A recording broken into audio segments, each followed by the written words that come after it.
Evil rarely announces itself. It doesn't walk toward you with red eyes or a cruel grin. Most of the time, it looks ordinary, polite, reasonable, even caring. The most dangerous people you will ever encounter aren't the ones who threaten you. They're the ones who slowly reshape the way you think, the way you doubt, and the way you shrink, without you ever realizing it's happening. The Stoics understood this better than anyone. They lived in a world of political traps, betrayal, hidden motives, and shifting alliances. They couldn't afford to be naive. They trained themselves not just to see people, but to see through them. And that's what this is really about. Not fear, not paranoia, but perception. A deeper kind of vision that recognizes what lies beneath charm, beneath compliments, beneath carefully curated masks. Evil is patient. It doesn't rush. It studies. It learns your rhythms, your insecurities, your hopes, your soft spots. It figures out what you crave: approval, attention, validation, and then uses that craving as a leash. The first sign of an evil person is subtle. You start feeling tired around them, even when nothing bad has happened. Your mind feels heavier, slower, less confident. You second-guess what you say. You rehearse conversations in your head before you have them. You start monitoring yourself. That's not friendship. That's psychological erosion. Stoicism teaches that the mind must remain sovereign, untouched by manipulation. But the only way to protect your mind is to recognize the kinds of people who slowly chip away at it. Marcus Aurelius wrote, "The soul becomes dyed with the color of its thoughts." But what if the thoughts you repeat aren't your own anymore? What if they've been planted by someone who benefits from your confusion? Because that's how evil works today. Not with force, with distortion, with emotional fog, with carefully timed silence that makes you question whether you did something wrong. With praise that feels conditional, like you need to keep earning it. With affection that disappears the moment you stop serving their purpose. One day, you wake up and realize you haven't been yourself in a long time. And that's the moment the Stoics prepared for. That is the moment of awakening, the moment clarity returns. Seneca said, "A man is not hurt so much by what happens as by his opinion of what happens." Evil people know this. They don't hurt you directly. They make you hurt yourself through self-doubt, guilt, and emotional dependency. You can sense an evil person by how your inner world reacts to them. Do you lose energy after speaking with them? Do you feel the need to justify your emotions? Do you feel guilty for asking for respect? Do they twist your honesty into a weapon? These aren't mistakes. These are signals you've been trained to ignore.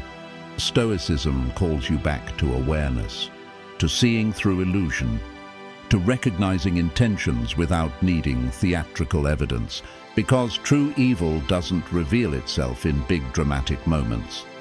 It reveals itself in tiny fractures in your peace. Watch closely. When something good happens to you, do they celebrate or do they stay quiet? When you set a boundary, do they respect it or do they punish you emotionally? When you speak truth, do they listen or do they twist? When you shine, do they dim? When you grow, do they distance? A person who cannot celebrate your evolution is threatened by your existence. A person who cannot apologize is afraid of accountability. A person who cannot be happy for you is not happy within themselves.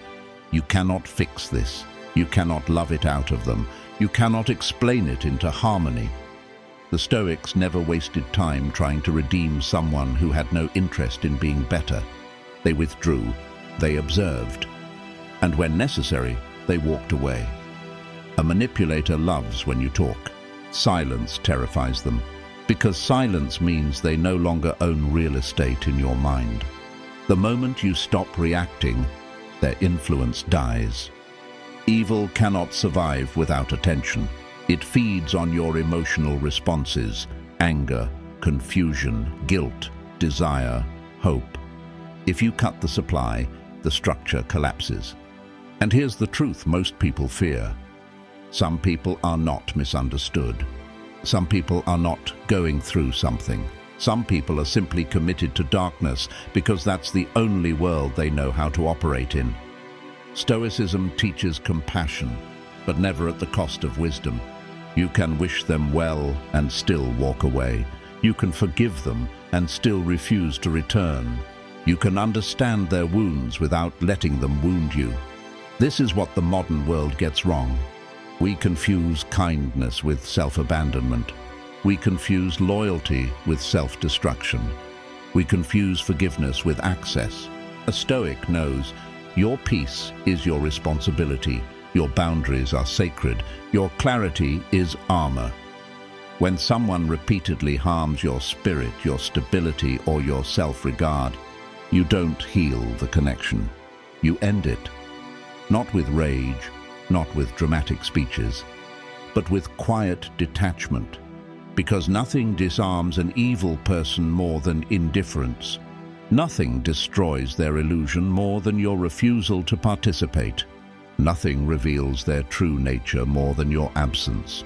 When you walk away, they'll show you exactly who they've always been. And that moment is your freedom. The Stoic path is simple. Be aware.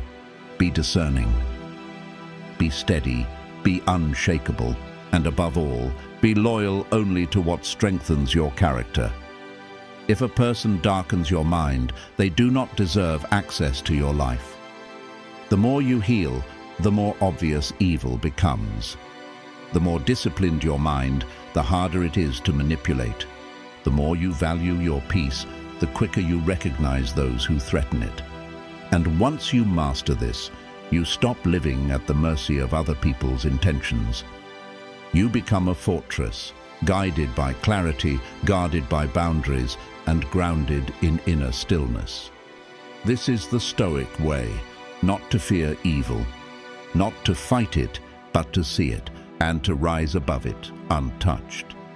If you're building that kind of resilience, if you're learning to trust your instincts again, if you're reclaiming your peace after years of being drained, you're exactly where you need to be. Subscribe. Because here, we train the mind to stay sovereign, no matter who tries to influence it. And that is how you become untouchable.